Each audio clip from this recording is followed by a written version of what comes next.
Hello बेटा जी, कैसे हैं आप लोग। आज हम करने वाले हैं फाइल हैंडलिंग। फाइल हैंडलिंग के अंदर हम क्या करने वाले हैं, एक फाइल अगर मान लो हमारे को दी हुई है और हम चाहते हैं कि उस फाइल में से डेटा जो है वो निकाल कर हम किसी दूसरी फाइल के अंदर डालें और सारा का सारा डेटा हमारे को नहीं चाहिए। मान लो हम वहां पर, जैसे मैं आपको एग्जांपल के लिए बता देता हूँ, मैंने यहाँ पर एक फाइल ली हुई है। अब ये फाइल जो है, अगर मान लो मैं चाहता हूँ कि इसके अंदर क्वेश्चन और आंसर है, लेकिन मैं क्वेश्चंस को अलग चाहता हूँ, आंसर्स को अलग चाहता हूँ, या फिर मैं इसमें अलग अलग लाइन्स को अलग अलग फाइल में चाहता हूँ, या फिर जो दूसरी लाइन है उसके अंदर मैं इसमें अलग अलग लाइन्स में से कुछ एक्सट्रैक्ट करना चाहता हूँ, मैं अलग अलग वर्ड को कोमा सेपरेटेड बनाना चाहता हूँ। तो बहुत सारे इसके अंदर ऐसे ऐसे काम होते हैं जो हम यहाँ पर करने की कोशिश करेंगे। तो बिना टाइम वेस्ट किए शुरू करते हैं। वेलकम टू यल academy, my name is Manoj Rana. यहाँ पर हमारे पास हम आ गए हैं इडल में। अब इडल में हम क्या करेंगे, सबसे पहले जो है F1 एक फाइल ऑब्जेक्ट जो है वो बनाते हैं और ओपन कमांड के साथ में हमारा फाइल ऑब्जेक्ट जो है वो बन जाता है। जो हमारे पास फाइल ऑलरेडी है जो कि जेनेटिक्स नाम से है, txt, इसको हम ओपन कर लेते हैं और इसमें हम एक्सेस मोड जो है वो रीड रखते हैं, क्योंकि हम नहीं चाहते इसके अंदर कोई भी चेंज आए। तो ये हमने वहां पर एक फाइल ऑब्जेक्ट बना लिया। हर एक फाइल ऑब्जेक्ट जो भी आप बनाते हैं उसको आपको क्लोज करना चाहिए, तो ये आपने क्लोज कर दिया। लेकिन इसके बीच में अब मैं एक और फाइल ऑब्जेक्ट बनाता हूँ F2, और इसके अंदर मैं इसको ओपन करता हूँ। यहाँ पर जो है मैं इसको एक नाम दे देता हूँ सिंपल कॉपी। ये जेनेटिक्स की कॉपी होने वाली है, इसीलिए अब यहाँ पर txt जो है वो दे देते हैं, और जो भी हमारे पास मोड है वो हम यहाँ पर राइट रखते हैं, क्योंकि हम इसमें सिर्फ लिखवाना चाहते हैं, इसमें से हम पढ़ना नहीं चाहते, हम डायरेक्ट जो है वो उसको एक्सेस कर लेंगे। तो ये हमने w मोड जो है वो दे दिया। अब इसको भी ऑब्वियस है हमारे को क्लोज करना पड़ेगा, तो F2 डॉट क्लोज, ये हमने यहाँ पर इसको क्लोज कर दिया। अब सारी की सारी कमांड्स जो हैं वो इन दोनों के बीच में होने वाली हैं। हम क्या करना चाहते हैं, हम F1 को रीड करवाना चाहते हैं, लेकिन हम जो है वो यहाँ से क्वेश्चंस मान लो पहले चाहते हैं कि वो हमारे पास F2 फाइल के अंदर जाए सिर्फ। और अगर हम यहाँ पर, मैं आपको दोबारा से दिखा देता हूँ, यहाँ पर अगर हम क्वेश्चंस की बात करें तो हर एक क्वेश्चन जो है वो क्यू से स्टार्ट हो रहा है। तो हमारे को जब भी डेटा सेपरेट करना होता है तो सेपरेशन के अंदर हमारे को कोई ना कोई स्पेसिफिक वहाँ पर चीज़ चाहिए होती है कि हम वहाँ पर किस तरह से, जिसे हम डिलिमिटर कहते हैं, मतलब एक लाइन दूसरी लाइन से अलग कैसे है। वो क्यू से स्टार्ट हो रही है, वो स्पेस से स्टार्ट हो रही है, वो टैब से स्टार्ट हो रही है। एक लाइन दूसरी लाइन से अलग जो है वो ऑब्वियस है, कंप्यूटर अपने आप ये नहीं समझ सकता कि ये क्वेश्चन है और क्वेश्चन के बाद जो आएगा वो आंसर आएगा। तो अगर मान लो हमारे को इसको समझाना है कि ये कैसे है, तो कोई ना कोई डिलीमीटर होना चाहिए। जैसे हमारा क्यू जो है वो यहाँ पर सिग्निफाई कर रहा है कि ये हमारा क्वेश्चन है। अब बात ये है कि पाइथन में इस क्यू को किस तरह से लेकर जाएं। तो यहाँ पर हम रीड करवाते हैं। रीडिंग के लिए हम कमांड लेते हैं F1 डॉट रीड लाइन। अब ये जो रीड लाइन है इसमें वो एक लाइन जो है वो पढ़ लेगा, ठीक है। ये आता क्या है, ये हमारे पास स्ट्रिंग आती है, ये मैं आपको पहले बता देता हूँ। अगर मान लो मैं यहाँ पर इसको प्रिंट करवाता हूँ, और ये नहीं प्रिंट करवाता, इनफैक्ट इसका टाइप जो है वो मैं आपको प्रिंट करवा के दिखाता हूँ कि ये क्या है। तो ये मैं सेव करता हूँ, रन करता हूँ, तो आप देख सकते हैं कि ये जो है ये स्ट्रिंग है। तो आपको ये चीज़ पता होनी बहुत ज़रूरी है कि ये हमारे पास जो डेटा आ रहा है वो डेटा कौन से टाइप का है, क्योंकि तभी आप वहाँ पर मेथड जो है वो यूज़ कर सकते हैं। तो अब आपको ये क्लियर हो गया होगा कि F1 जो भी हम वहाँ पर रीड लाइन दे रहे हैं, F1 रीड लाइन हमारे को स्ट्रिंग दे रहा है। अब ये जो हमारे पास स्ट्रिंग आई है इसको हम क्या करेंगे, इसको मैं ऐसा करता हूँ, जो मेरे पास यहाँ पर लाइन है इसे मैं लाइन एक वेरिएबल दे देता हूँ, ताकि मुझे बार बार F1 डॉट रीड लाइन ना लिखना पड़े। तो अब आप ध्यान रखेंगे कि लाइन क्या है, लाइन जो है वो हमारे पास F1 की वहाँ पर पहली लाइन है, क्योंकि हम पहली बार ये वाली कमांड दे रहे हैं, तो ये जस्ट पहली लाइन है। अब इसके अंदर जो है मैं यहाँ पर पूछता हूँ इफ लाइन, और यहाँ पर स्टार्ट्स विद जो है ये आपको पता होना चाहिए कि ये स्ट्रिंग का एक मेथड है जो बिल्ट इन मेथड होता है। और अगर मैं यहाँ पर पूछता हूँ कि ये कैपिटल क्यू के साथ में स्टार्ट हो रहा है, तो मैं यहाँ पर कुछ करवाना चाह रहा हूँ। वो मैं क्या करवाना चाह रहा हूँ, और मैं चाहता हूँ कि अगर ये क्यू से स्टार्ट हो रहा है तो ये यहाँ पर जो हमारी F2 फाइल हमने बनाई है जो कि कॉपी डॉट टेक्स्ट है, इसके अंदर हम इसको लिख दें। तो मैं इसमें राइट जो है वो मेथड यूज करूंगा, और राइट मेथड के अंदर जो भी मेरी लाइन है वो मैं एंटर कर दूंगा।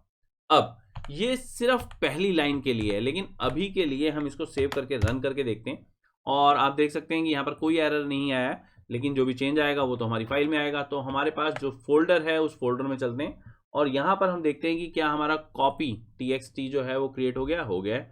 अब जरा इसको ओपन करके देखते हैं, और आप देख सकते हैं कि ये हमारे पास पहली लाइन जो है वो आ गई। लेकिन अगर मान लो हम चाहें कि पूरा का पूरा जो भी हमारा ये प्रोग्राम है वो बार बार रिपीटेडली चलता रहे, कब तक चलता रहे, जब तक कि हमारे पास F1 के अंदर कोई भी लाइन बाकी है। अब ऑटोमेटिकली पूरी की पूरी फाइल को रीड करवाने के लिए हम ऐसा करते हैं, इसके अंदर एक वाइल लूप ले लेते हैं, और वाइल लूप जो है उसके अंदर हम कंडीशन क्या लेते हैं, वाइल लाइन। अब ये क्या कंडीशन हुई, वाइल लाइन जो है ये लूप तब तक रन करेगा जब तक हमारे लाइन के अंदर कोई वैल्यू है। अब बात ये है कि ये लाइन के अंदर की वैल्यू को कैसे रीड करेगा, तो वो ये देखेगा कि लाइन के अंदर वैल्यू है हमारे पास F1 रीड लाइन, और ये क्या करता है, रीड लाइन के अंदर ये मेथड एक लाइन को रीड करके जो हमारा फाइल ऑब्जेक्ट हो जाता है उसको वो नेक्स्ट लाइन में लेकर चला जाता है। तो अगर हम रीड लाइन को वहां पर 2 बार लेते हैं तो कभी भी वो हमारे को सेम लाइन नहीं देगा, बल्कि वो नेक्स्ट लाइन में अपने आप जाता चला जाएगा। तो अब अगर हम देखें तो ये हमारे को फर्स्ट लाइन जो है ये हमारे को पढ़ के दे रहा है। अगर ये फर्स्ट लाइन को यहाँ पर पढ़ के दे रहा है तो अब हम क्या करें, अब यहाँ पर हम चाहते हैं कि हम सेकेंड लाइन में जाएं, लेकिन कब चाहते हैं, वो हम इस चेकिंग के बाद चाह रहे हैं। तो सबसे पहले तो ये वाली चेकिंग जो है इसको हम फॉर्मेट करके इंडेंट कर देते हैं ताकि ये वाइल लूप के अंदर चली जाए, और अब यहाँ पर लाइन की वैल्यू को दोबारा से यहाँ पर जो भी हमने ली हुई है इसको कॉपी करके पेस्ट कर देते हैं। कॉपी पेस्ट होने का ये मतलब नहीं है कि ये फर्स्ट लाइन को रीड करेगा, फर्स्ट लाइन जो है ये यहाँ पर रीड कर चुका है, तो अब ये यहाँ पर सेकंड लाइन को रीड करेगा।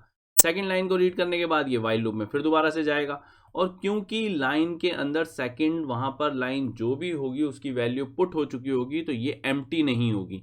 जब तक ये एम्प्टी नहीं है तो ये वाइल लूप रन करता रहेगा, लेकिन जब ये लास्ट लाइन को पढ़ लेगा और हमारा जो वहां पर कर्सर है, जो हमारा फाइल ऑब्जेक्ट है, वो उसके आगे मूव नहीं कर पाएगा, तो ऐसे में हमारा जो लाइन ऑब्जेक्ट है वो एम्प्टी हो जाएगा।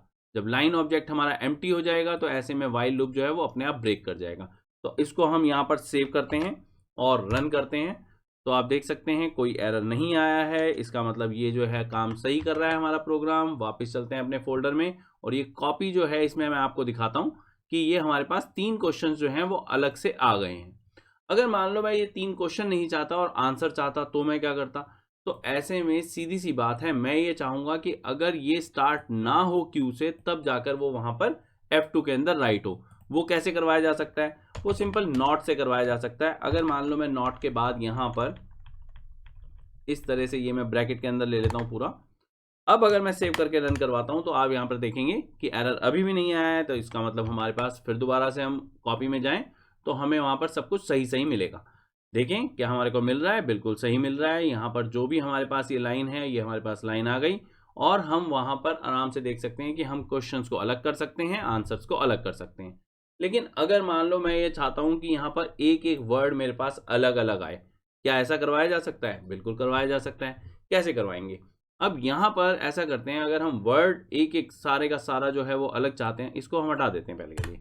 अब क्योंकि हम चाहते हैं कि ये पूरी फाइल जो है उसको रीड करे, तो हम यहाँ पर जो है वो कमांड लेते हैं F1 रीड, और इसमें हमारे पास क्या आएगा वो मैं आपको प्रिंट करके दिखा देता हूँ। यहाँ पर आप पहले से जो जेनेटिक्स है वो देख चुके हैं, तो जेनेटिक्स वाली फाइल जो है वो हमारे पास पूरी की पूरी आने वाली है, और मैं इसका टाइप जो है वो आपको टाइप भी दिखा देता हूँ। F1.read अगर मान लो हम लेते हैं, सेव करके रन करते हैं, तो ये आप देखेंगे कि मेरे पास पहले जो भी पूरी फाइल थी वो आ गई है, और लास्ट में वो हमारे को बता रहा है कि ये स्ट्रिंग है।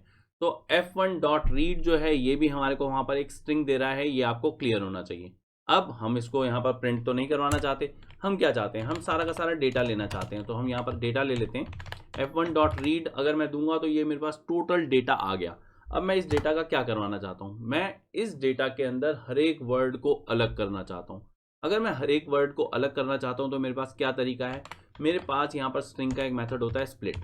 अगर मान लो मैं यहाँ पर स्प्लिट मेथड लेता हूँ तो अपने आप वहाँ पर जो है वो सेपरेशन आ जाएंगी। जहाँ जहाँ पर भी हमारे पास special character, space, tab, new line character होते हैं, वहाँ पर स्प्लिट मेथड अपने आप काम करता है।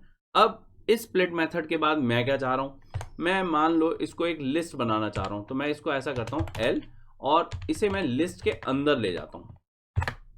अब ये जो मेरे पास लिस्ट आ गई है मैं आपको ये प्रिंट करके दिखाता हूँ।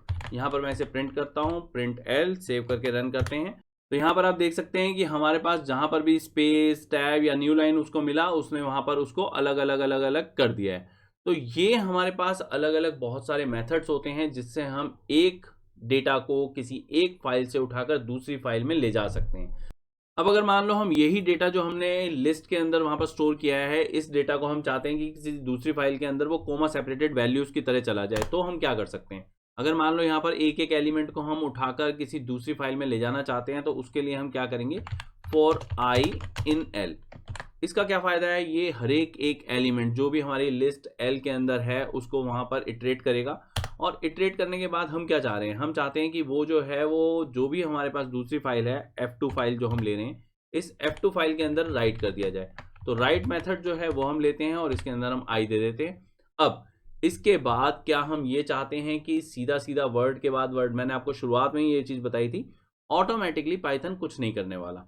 आपको वहाँ पर स्पेस चाहिए, आपको वहाँ पर कॉमा चाहिए, आपको वहाँ पर टैब चाहिए, वो आपको वहाँ मेंशन करना पड़ेगा। अपने आप यहाँ पर कुछ नहीं होने वाला।